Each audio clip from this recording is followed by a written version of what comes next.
Let's talk Tanya for the 28th of Shevat. So in the last few days, we spoke about negative emotions and we're finished with that topic.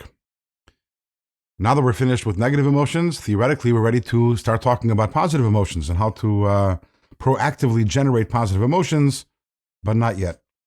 First, we have two chapters. We're going to be talking about another topic, which is numbness or emotional unresponsiveness. Sometimes the problem is that we're weighed down and bogged down by negative emotions. That's what we spoke about the past few chapters.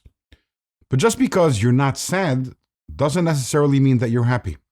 And sometimes a person is in a state where, regardless of how much he or she tries, and regardless of how much they use their mind to try to generate feelings towards Hashem and Torah and mitzvahs and Judaism, it's just not working. The heart is unresponsive. This is known in Chassidus as Timtum Halev, which means the heart is stopped up. You're thinking, you're meditating, you're contemplating, but it's not trickling down into the heart to create the appropriate corresponding emotions. What does a person do when they are stuck in that place of emotional unresponsiveness? That's what we're going to be talking about in the next two chapters, and the Alter Rebbe is going to prescribe over here for us a bitter pill.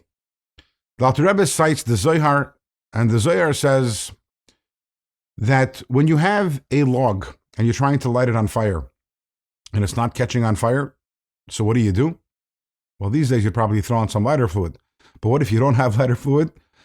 So then, mivachenle, you have to crush the log splinter it into small pieces, and then the fire is going to catch on. And the Zohar says the same thing is true if you have gufa de lesolek bein nahira de nishmasa. If you have a body and the light, the fire of the neshama of the soul is not catching on, the passion, the excitement, so what do you have to do?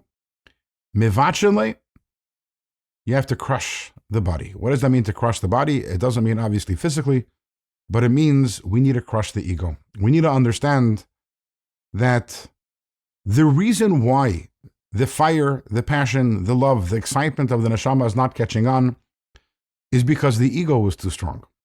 I am too excited about myself. There is no place for excitement about God to be able to take hold. So what is the answer to that? We have to break the ego. And over the next chapters, we're going to be talking about breaking the ego and how the ego was broken. And the purpose over here is to get to a place where the fire of the neshama can take hold and I can feel the passion of my neshama. How do I break my ego? So the first thing the Alter Rebbe says is, consider who you are. You are your animal soul. That means that you are unholy.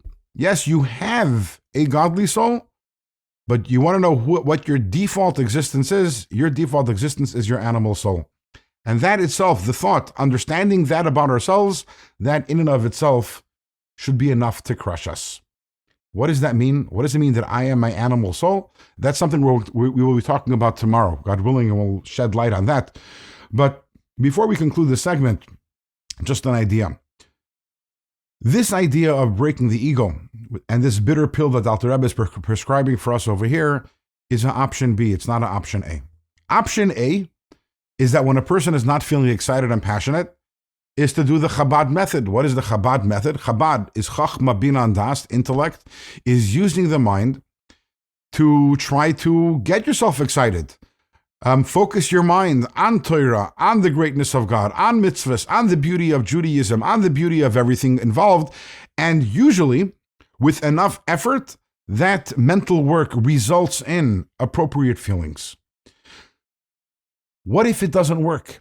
So in that rare scenario where it's not working, then we need to go to option B. And what is option B? Option B is that mivachenle, is that crushing of the ego. And as we mentioned, the first step in crushing the ego is considering who we are. We are the animal soul. And tomorrow, we will elaborate on what that means.